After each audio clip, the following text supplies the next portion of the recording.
The safe room behind my gun cabinet wasn't just for storing extra ammo. It was where I kept records of every lie Sarah told me over the past 8 months. Standing there that morning, touching the cold metal of my grandfather's Remington, I knew exactly what had to be done. My name is James Harrison. Most folks around Livingston just call me Jim.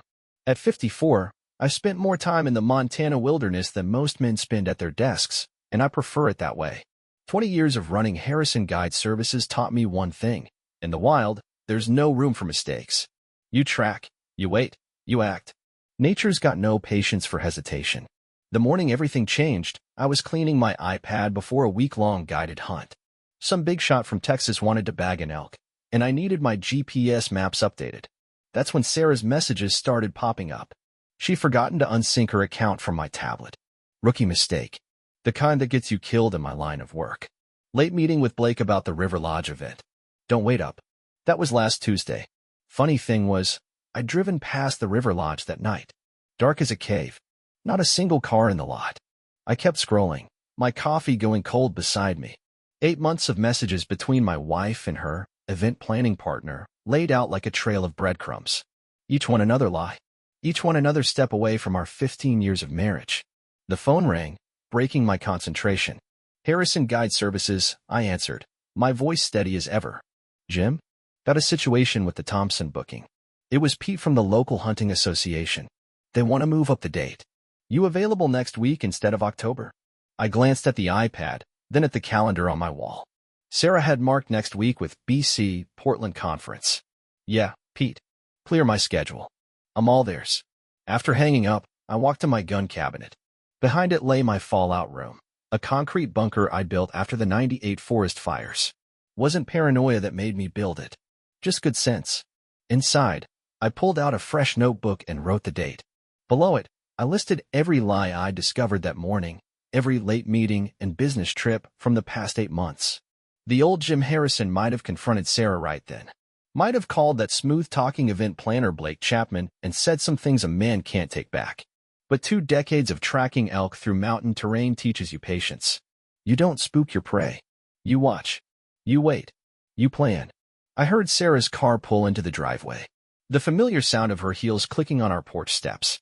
The door opened, and her voice called out with its usual cheerfulness. Jim? You home? I brought breakfast from Marie's.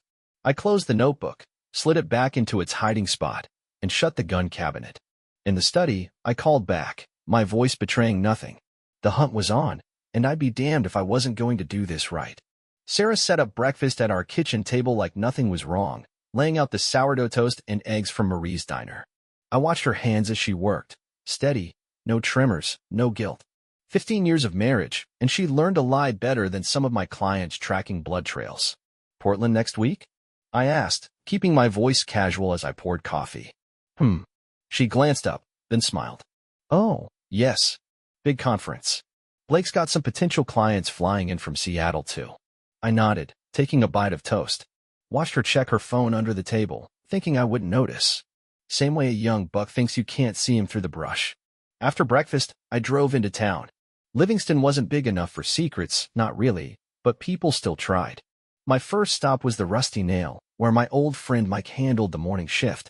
Coffee, black, I said, sliding onto a stool at the counter. Seen anything interesting lately? Mike wiped down the counter with a rag that had seen better days. Define interesting. Blake Chapman, the event planner. Mike's hand paused mid-wipe. Funny you should ask. Been in here a couple times last week. Not alone either. No. Young lady. Real estate agent type. Not your Sarah, though. He poured my coffee. Victoria Reeves. Used to be Victoria Chapman, if you catch my meaning. That got my attention. Ex-wife. Yep. Divorced 2 years back.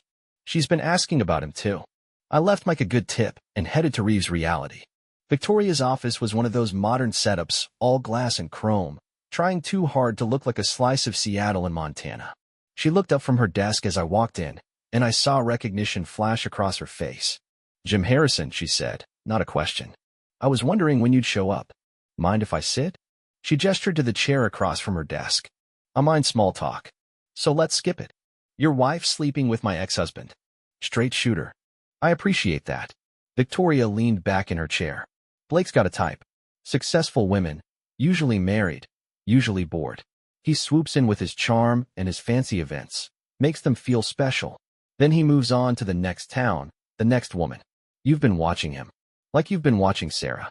She pulled out a folder from her desk drawer. I've got dates, places, photos. Been gathering them for months, building a case. Not for divorce, that ship's sailed. For something better. What's that? Justice. She slid the folder across the desk. Blake took my business contacts when he left. Cost me half my clients. Now he's using those same contacts to set up his little events business. The one your wife's so involved with. I opened the folder. Inside were photos, receipts, hotel bookings. A paper trail that matched perfectly with Sarah's business trips. Why help me? I asked, though I already knew the answer. Victoria's smile had all the warmth of a Montana winter. Because Blake Chapman needs to learn that actions have consequences. And from what I hear about you, Mr. Harrison, you're just the man to teach that lesson. I stood up, tucking the folder into my jacket. I appreciate the information, Ms. Reeves. One more thing, she called as I reached the door. When you take him down, and I know you will, make it count. Make it something he can't charm his way out of.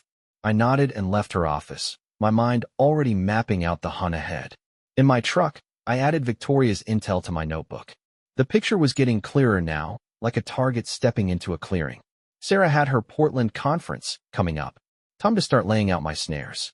The next morning, I walked into First Montana Bank at exactly 9 a.m. Frank Miller had been handling my business accounts since I started the guide service.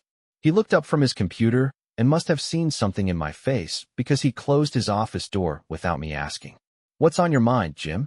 I placed Victoria's folder on his desk. Need to make some changes to my accounts. Quiet-like. Frank looked through the photos, his expression unchanging. He'd been through his own divorce 10 years back. Joint accounts. All of them. And the house title. He pulled up my information, fingers tapping across his keyboard. Sarah's name is on the guide service documentation too. As a partner. Only on paper. Never worked a day of it. I leaned forward. Here's what we're going to do.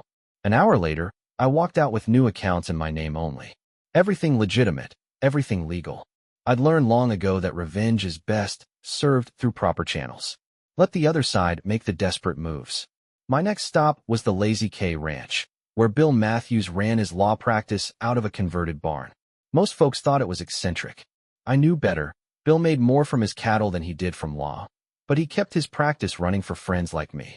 You're telling me she's planning to be in Portland next week?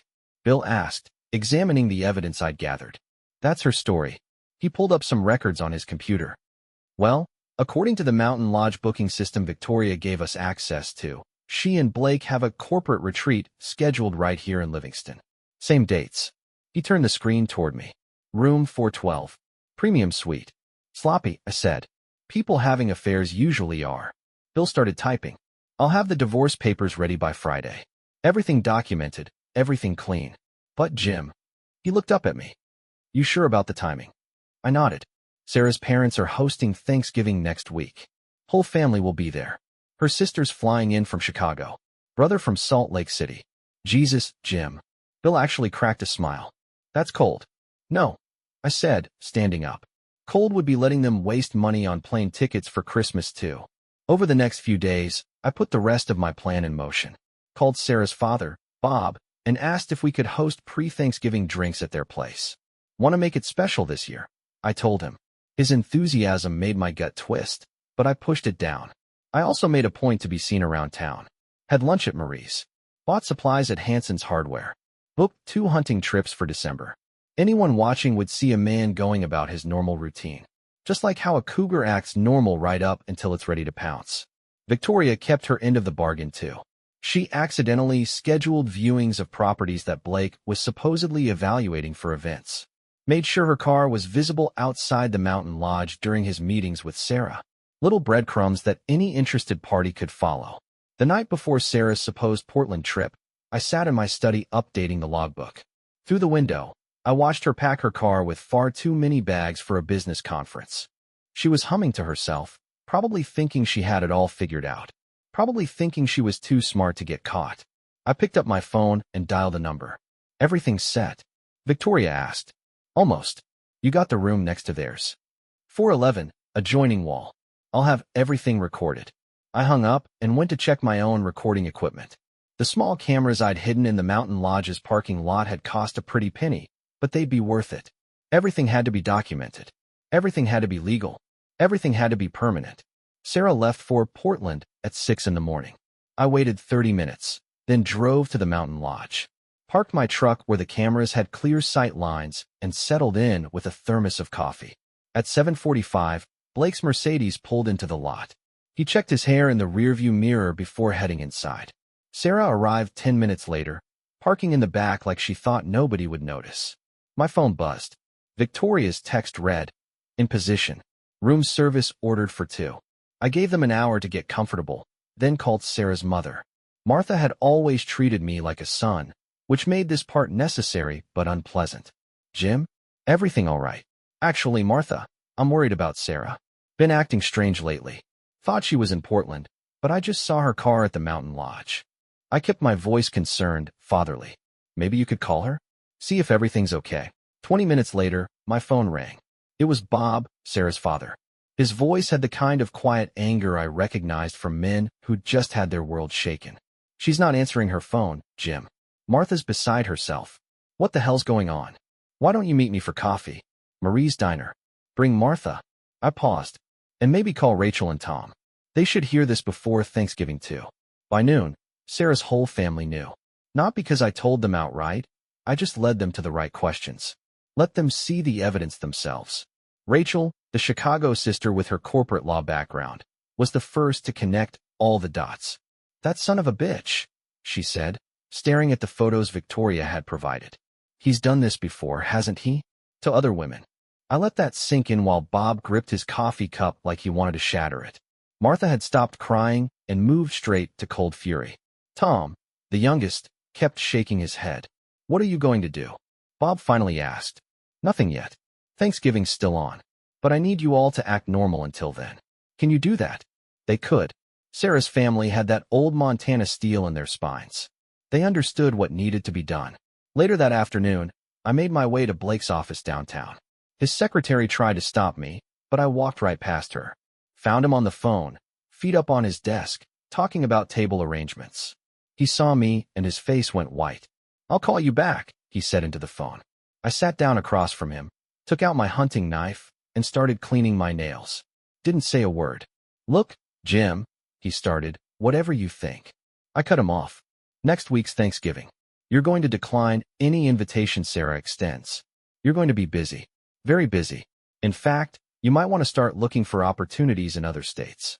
"Are you threatening me?" I smiled, kept cleaning my nails. "Just having a friendly chat. But you might want to ask your ex-wife about the kind of evidence she's been gathering. About the other married women. About the business contacts you stole. About the taxes you've been." I looked up at him. "Creative with." He swallowed hard. "Smart enough to understand, at least." "Heard Wyoming's nice this time of year," I said, standing up. "Or maybe Colorado. Just not Montana." I walked to the door, then turned back. "Oh, and Blake, if you try to warn Sarah about any of this, those tax records Victoria's been holding on to might find their way to some interesting parties." Back in my truck, I checked my phone. 3 missed calls from Sarah. 7 text messages. Each one a little more panicked than the last. Her parents weren't answering their phones. Rachel and Tom had both sent cryptic responses about seeing her at Thanksgiving. The walls were closing in, but she didn't know from which direction. Victoria called as I was driving home. "Just heard from the real estate board. Anonymous tip about Blake's business practices. They're launching an investigation." "Good hunting," I said. "You know the best part?" I could hear the smile in her voice. He can't even run to Sarah for help. Not without admitting he's been lying about Portland. I hung up and drove home in the fading light. Tomorrow, Sarah would come back from her Portland trip. She'd try to gauge if I suspected anything. Try to read my face for clues. But I'd learned long ago that the best hunters don't show their hand until the perfect moment. And Thanksgiving was going to be very perfect indeed. Thanksgiving morning dawned cold and clear, the kind of day that would have been perfect for tracking elk through fresh snow. Sarah spent 3 hours getting ready, checking her phone every few minutes. Blake hadn't responded to any of her messages since our little chat. I could see the worry eating at her, but she kept up the act, humming Christmas carols while she made her signature apple pie. "Jim." Her voice was carefully casual as we drove to her parents' house. I was thinking maybe we could invite Blake and some of the event planning team for Christmas dinner. You know, to thank them for all the business they've brought to the guide service. I kept my eyes on the snowy road. Let's get through Thanksgiving first. Martha answered the door with a hug for both of us. If Sarah noticed her mother's embrace was a bit stiff, she didn't show it. Bob was in his usual chair, watching the Lions game, but his tumbler of bourbon was untouched. Rachel and Tom were already there with their spouses, gathered in the kitchen, voices dropping when we walked in. Sarah. Rachel's lawyer smile was perfect. How was Portland? I watched my wife's face closely. The slight twitch at the corner of her mouth, the way her hand tightened on her purse strap. Oh, you know. Meetings. Boring corporate stuff. Really? Tom chimed in. Because I have a buddy at the Portland Convention Center. Asked him about that big event planning conference. Funny thing. Sarah's phone rang. She practically lunged for it, stepping into the hallway. Through the door, I could hear her urgent whisper. Blake? Blake, what's going on? Why aren't you? Then silence. She came back looking pale. Everything okay, honey? Martha's voice could have frozen hell over. You look like you've seen a ghost. I need some air. Good idea, I said, standing up. Let's all get some air. Family meeting in the backyard. Bob's backyard faced the mountains. Sarah used to joke that you could see half of Montana from his deck. Now she stood there, cornered, as her family formed a semicircle around her. I took out my phone and pulled up the video Victoria had recorded at the mountain lodge. Interesting conference center they've got in Portland, I said, pressing play. The sound of Sarah's laughter mixed with Blake's voice filled the crisp mountain air. Looks an awful lot like room 412 at the mountain lodge. Jim, I can explain now. Can you explain the other videos? Rachel cut in. The ones going back 8 months? Or maybe you'd like to explain the creative accounting at Blake's company. The ones the real estate board is investigating. Sarah's head snapped up. What did you do? Me. I kept my voice level. I just did what you taught me to do, Sarah. I planned an event. Invited all the right people. Made sure everyone had their roles. I gestured to her family. Even got some prestigious guests. You had no right. No right? Bob's voice boomed across the yard. You're talking about rights? To the man you've been humiliating behind his back? In our own damn town? Martha stepped forward, her face a mask of disappointment. We raised you better than this, Sarah. Your father and I, we thought we taught you about honor. About commitment. Mom, please, don't. Martha held up her hand. The time for pleading is over. Now it's time for consequences. I pulled out the folder Bill had prepared and handed it to Sarah. Divorce papers. Already filed. You've got 24 hours to clear out of the house. Your name's been removed from the business, which was legal since you never actually worked there. The joint accounts have been frozen. You can't do this. Already did. I nodded to Rachel. Your sister made sure everything was airtight. Legal. Clean. Just like all those event planning contracts you and Blake were so proud of. Tom stepped forward. And speaking of Blake, he's probably busy right now. Something about a tax audit and a real estate board investigation. Guess those creative business practices finally caught up with him. Sarah looked around the circle of faces, searching for sympathy and finding none. The carefully constructed world she'd built was crumbling, and she knew it. Her phone buzzed again. Probably Blake with more bad news. Where am I supposed to go? That's not our problem anymore, Bob said, his voice heavy with finality. You made your choices. Now you live with them. The mountains looked particularly majestic that afternoon, their snow-capped peaks sharp against the blue sky. I'd spent countless hours in those mountains, teaching clients how to track, how to wait, how to make the perfect shot. But I'd never had a hunt quite as satisfying as this one. Sarah left town 3 days after Thanksgiving. I heard she took a job at some department store in Billings, quite a step down from her corner office at the real estate firm. The divorce went through without a hitch. Bill's paperwork was bulletproof, and Sarah didn't have the fight left in her anyway. Not after Blake threw her under the bus during his tax audit. December brought fresh snow and a full booking calendar. Word got around about what happened, the way things always do in small towns. But instead of whispers and pity, I got handshakes. Respect. Men would stop me at Marie's Diner or the hardware store, buy me a coffee, tell me I'd done it right. Handle things the way a man should.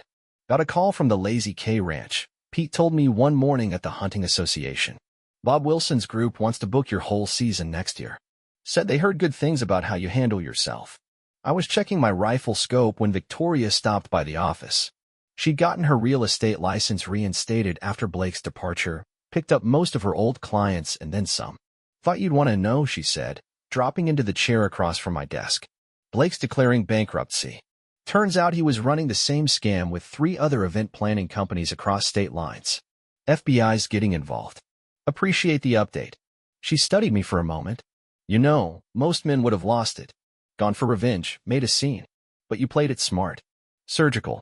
In hunting and in life, shot placement matters more than firepower. Victoria stood to leave, then paused at the door. I'm getting married next spring. To a rancher out near Bozeman. Good man, honest man. Would mean a lot if you came to the wedding. I nodded. I'll be there. The winter season proved to be one of my best. I took out 3 groups of executives, taught them how to track elk through fresh powder. Found myself enjoying the work more than ever. There's something clean about starting fresh, like the first snow covering yesterday's tracks. One evening, I was closing up the office when Mike from the Rusty Nail called. Got a lady here asking about guided trips. Says she's got a group of wildlife photographers looking to shoot elk. The camera kind of shooting, he chuckled. Told her you're the best in the business. Send her by tomorrow morning, I said. Coffee's always on. Will do. And Jim? She's age appropriate. Just saying. I hung up and looked at the mountains through my office window. The sun was setting behind them, painting the snow peaks orange and purple. Sarah's betrayal had taught me something valuable, not about women or marriage, but about myself. I was stronger than I'd thought, more patient, more capable. Like an old bull elk who survived enough winters to know when to fight and when to wait. The next morning, I opened the office early, put on a fresh pot of coffee, cleaned up some maps on my desk. Not because of Mike's comment about the wildlife photographer, but because that's what professionals do. They keep moving forward, keep their gear clean, stay ready for the next hunt. The bell above the door chimed at exactly 9. I looked up to see a woman in sensible outdoor clothes, carrying an expensive camera and a no-nonsense expression. She stuck out her hand.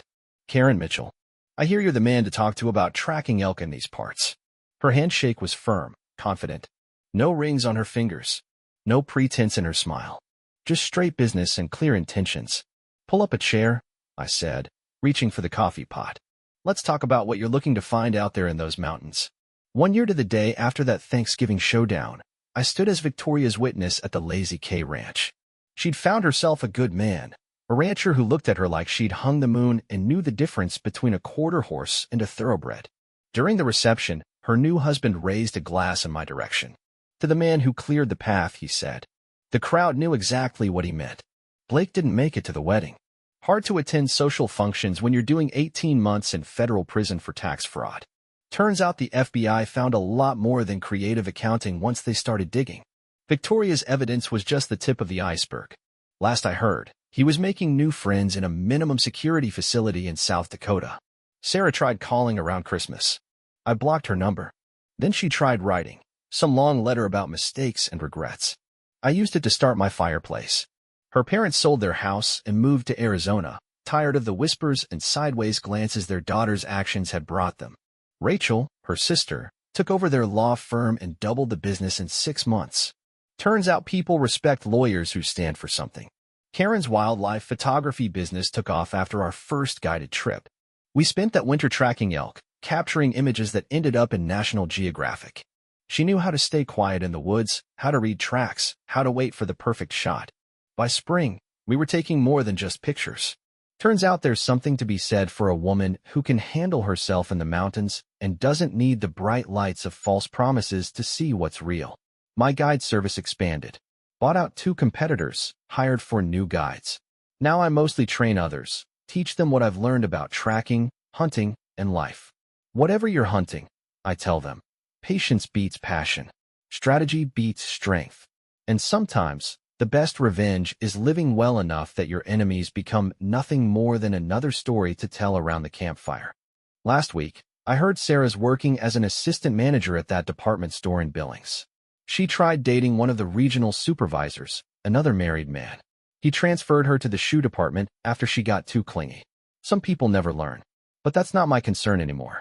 I'm writing this from my cabin's new back deck, watching the sunset paint the mountains. Karen's inside, editing photos from our last trip. There's a ring in my safe that belonged to my grandmother. A simple band with a story of its own. Tomorrow, we're taking a group of clients up to Hammond Creek.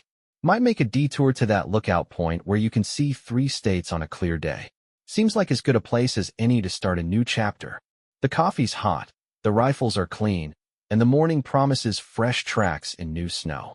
Life is good in Montana, especially when you know how to hunt what matters and let go of what doesn't. That's all there is to it, really. No more story to tell. Except maybe one last thing. I kept that folder of evidence in my gun safe. Not because I need it anymore, but as a reminder. Sometimes the best trophies aren't the ones you can mount on a wall. Sometimes they're the battles you won by staying quieter, moving smarter, and playing the longer game. The kind of victory that lets you sleep sound at night, knowing you didn't just survive, you thrived. And that, my friends, is the best revenge of all.